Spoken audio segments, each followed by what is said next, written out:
মাধ্যমে megahit cinema উপহার দিয়েছিলেন। এরপর তার অভিনীত চাচ্চু, আমার প্রাণের স্বামী, কথা বল সাথে হবে সিনেমাগুলো দেশব্যাপী রহস্য নিয়ে চলেছিল। 2007 সালে তার নামের আগে যোগ হয় সুপারস্টার। 2008 সালে রেকর্ড করলেন সিনেমা প্রিয়া আমার প্রিয়ার মাধ্যমে।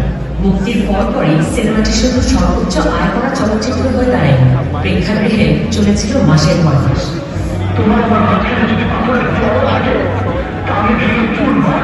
তিনি নিজেও সবাইকে ছাড়িয়ে বাংলাদেশের সিনেমায় সর্বোচ্চ পারিশ্রমিক প্রাপ্ত চিত্র তারকা হয়ে ওঠেন তখন। ভালোবাসে ঘর রাখা যায় না সিনেমার মাধ্যমে দর্শকের ভালোবাসা, আর্থিক সফলতার পাশাপাশি আরেকটি বড় অর্জন তার প্রথম ন্যাশনাল ফিল্ম।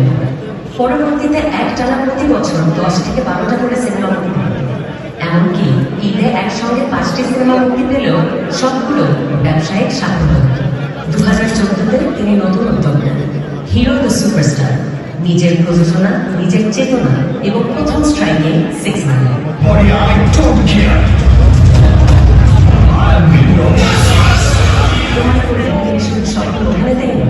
একজন স্বপ্ন প্রযোজক।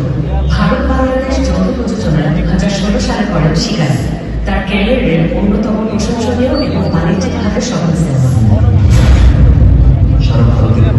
যেটার মাধ্যমে উনি প্রমাণ করলেন যে শুধু বাংলাদেশে নয়, ওপারেও তার জনপ্রিয়তা অতুলনীয়।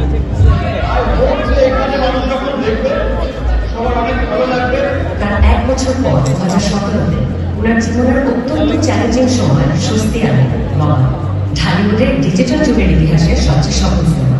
শুধু দেশে নয়, বিদেশেও বাবা বাংলা সিনেমার ব্যবসায়িক সাফল্য হয়।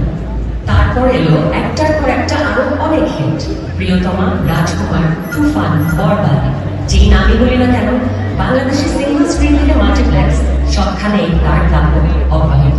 আজ আমরা উদযাপন করছি সেই মানুষটিকে, যিনি 90-এর দশকের শেষ সময় থেকে ধারাবাহিকভাবে আমাদের মন ছুঁয়ে যাচ্ছেন। বিগত 25 বছরের বেশি সময় ধরে দিয়ে চলছেন একটার পর একটা সুপারহিট। এবার দেশের বাইরে ইতালির রোম শহরে মুক্তি পেল সিনেমাটি।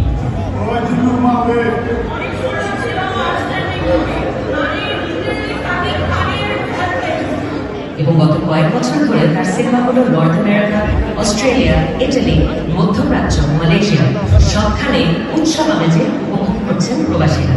দীর্ঘ ক্যারিয়ারে তিনি 4বার ন্যাশনাল ফিল্ম অ্যাওয়ার্ড সহ বিদেশে অসংখ্য পুরস্কার ও সম্মাননা অর্জন করেছেন। তিনি শুধু এক মানুষ নন, তিনি এক ইতিহাস। আজ Blenders Choice, the Daily Star, OTT and digital content অ্যাওয়ার্ডসে বুক ভরা সম্মান ও ভালোবাসা নিয়ে আমাদের সাথে আছেন নায়ক, বাংলাদেশের megastar, king Khan, the one and only number 1 Shakib Khan. কিন্তু সত্যি সত্যি আমার মনে পড়ে আছে আজকের অনুষ্ঠান আপনাদের কাছে।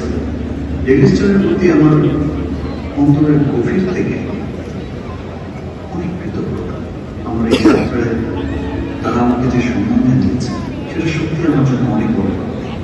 আর এই প্রাপ্তি শুধু আমার এটা, এই প্রাপ্তি আমার সিনেমা ইন্ডাস্ট্রি, এই প্রাপ্তি দেশ বিদেশে থাকা আমার সেই সমস্ত ভালোবাসার দর্শক হয়ে, আমার সেই সমস্ত সাকিবিয়ান যারা দিনের পর দিন আমাকে ভালোবেসে এসেছে।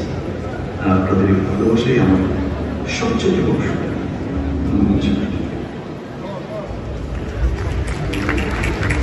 অসংখ্য ধন্যবাদ আমাদের